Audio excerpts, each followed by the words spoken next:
I've been with Feed the Future since the beginning, with many of you here in this room that we worked with to stand up this initiative.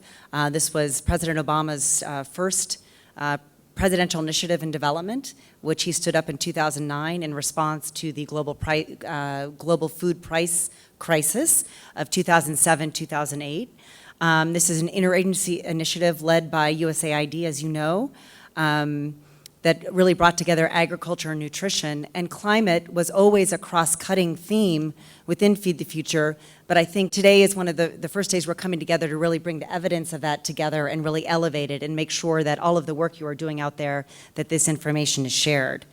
I've been to several GLEs before in nutrition, gender, and I can tell you that if the CSA GLE is similar to some of these other GLEs, you're in for a great week of learning best practices, information, and sharing how to turn concepts into reality. So really excited to hear what comes out of this week, and thank you for all of your hard work into this. Just to step back a bit, we talked about President Obama standing up the Feed the Future initiative and really elevating food security to the global stage, really ensuring that more and more resources went to agriculture and nutrition, that it gained prominence in global fora, that people dedicated CADEP, making their 10% commitment to countries devoting their country budgets to agriculture, hugely important. And that's something that our president has really supported, and then we launched the Feed the Future initiative. Climate smart agriculture has been atop of the agenda very recently. In 2014, it was in the launch of the Global Alliance on Climate Smart Agriculture at the UN. And at the Climate Summit, and what we're doing here this week follows up on President Obama's own words that have been really focusing on climate. I'm just going to read a few of them here just to help us think about it. President Obama said, "We're partnering with African entrepreneurs to launch clean energy projects. We're helping farmers practice climate smart agriculture and plant more durable crops. And we've been working shoulder to shoulder with many of you to make the Green Climate Facility a reality."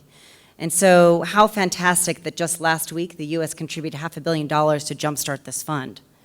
And the president warned us that the climate is changing faster than our efforts to address it, that the alarm bells keep ringing, our citizens keep marching. We cannot pretend we don't hear them. We have to answer the call.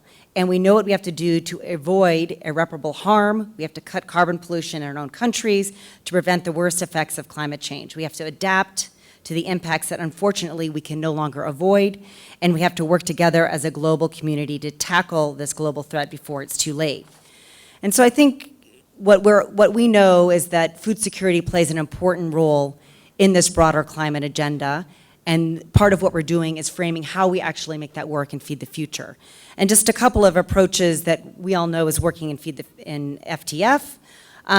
We have a variety of tools, including climate resilient crop varieties, improved crop management, improved water and soil management, energy efficient technologies in agriculture, and new practices to mitigate risks and prepare for climate-related disasters. And that brings me to a topic that's really central in all we do, but perhaps no more in respect to climate, which is managing risks.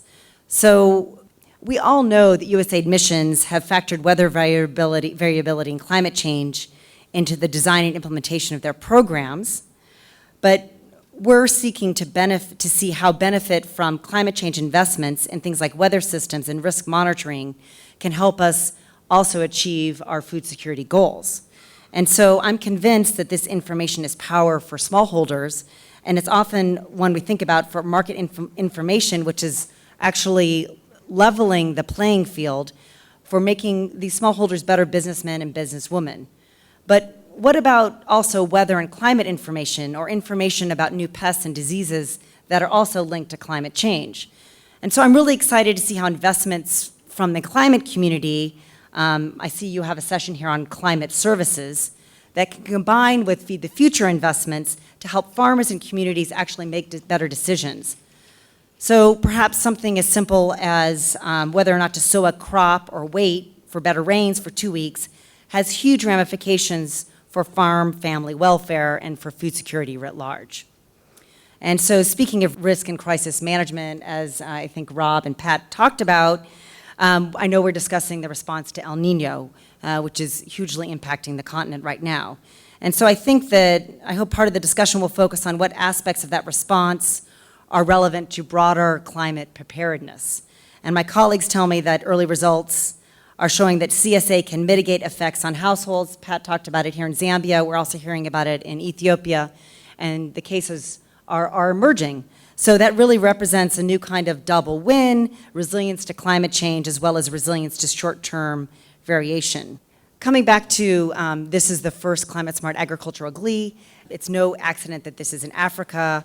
CSA is front and center in the Malabo Declaration from June 2014, which set a goal of 25 million farm households practicing CSA by 2025.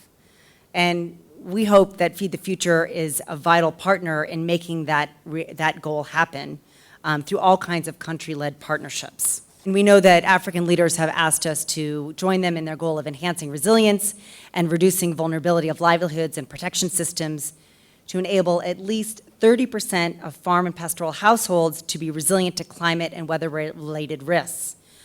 I hope we can even exceed that amount, but in any case, we need to begin that in our Feed the Future zones of influence, where we're working and have direct impact on the ground. So these are chosen because of their hotspots of rural poverty and undernutrition, and also their potential for agriculture. So getting CSA right in these zones of influence, I think, is a critical element to our broader success. So I want to thank you all for your participation, and best wishes for a productive time together.